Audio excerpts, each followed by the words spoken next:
Aujourd'hui, direction la Drôme, où la nature est un véritable terrain d'apprentissage. C'est à l'école des Caroubiers qu'Émilie, institutrice passionnée, enseigne différemment en éveillant les sens des enfants. Pour elle et toute l'équipe pédagogique, apprendre à écouter, toucher, sentir et observer, c'est aussi apprendre à percevoir Dieu. Convaincue qu'il parle à travers la nature, elle guide ses élèves dans cette découverte sensorielle et spirituelle.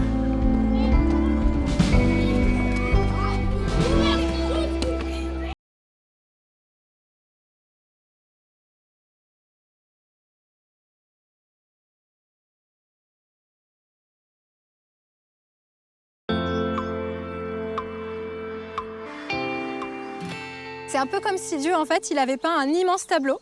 Et puis que chaque feuille, chaque détail des fleurs, les pétales, c'est comme un petit coup de pinceau sur le tableau. Et vous, il faudra cueillir une plante, ou plusieurs plantes, plusieurs fleurs, qui attirent votre attention, qui vous touchent dans sa forme, dans sa couleur. Et puis vous allez prendre le temps de regarder avec les outils que je vous ai donnés, les loupes, et apprécier en fait ce que Dieu a créé. C'est parti ? Là, il y a des blanches aussi. Des blanches, des roses, des rouges. Elle est presque violette, il y a des traits violets et il y a un petit point bleu au milieu. C'est pas là. Ouais, ça a marché sur le premier. Oh, bah, super. Alors, moi j'en ai vu des bleus clairs, vous les avez loupés ça. Je l'avais pas vu, c'est la mienne. Allez! Qui c'est qui a le bouquet le plus sympa pour l'instant? C'est là. Moi, il est un peu plus panaché.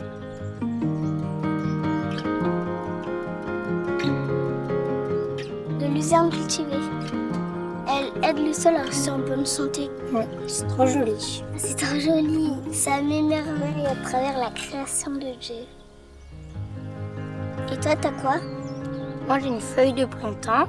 Cette plante, elle me fait penser à Dieu quand il guérit la malade, comme le plantain, ça guérit les piqûres.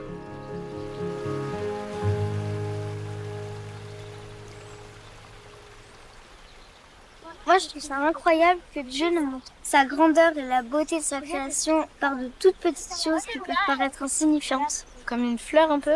Ouais. Quand on regarde de près, en fait, on voit qu'il y a plein de détails et ça nous montre que Dieu est créatif.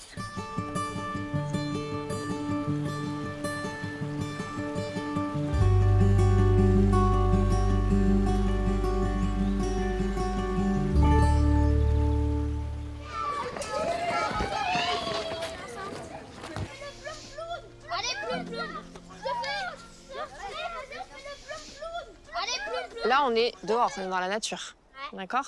Pour faire de l'art, on peut se servir de ce que Dieu il a fait pour nous, à notre tour, devenir aussi des créateurs et créer des choses nouvelles qui sortent de notre imagination. Ça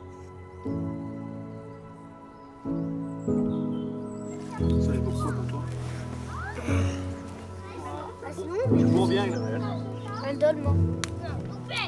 Alors Priscilla, c'est génial d'entrer en pleine forêt. Ouais. Pourquoi cette activité du land art? Pourquoi tu l'as choisie? Quand on est uniquement dans l'intellect, on peut avoir tendance un peu à se crisper et être un peu bloqué, alors que les neurosciences ont montré que aussi d'exercer la sensorialité, de toucher, de manipuler, de regarder, de faire vraiment avec ses mains, ça permet un peu de se libérer de tout ça, puis de trouver des chemins nouveaux en fait qu'on n'avait pas réussi à trouver avant, en étant vraiment juste Par la logique. par la logique, ouais, voilà, avec ce qu'on connaît déjà, et ça permet de sortir vraiment des sentiers battus, quoi. Il y en a qui la vivent bien, la sensorialité. Ils rentrent le soir à la maison, on voit qu'ils ont été Très créatifs. bien, sortie forêt, faut pas mettre des vêtements auxquels on tient trop.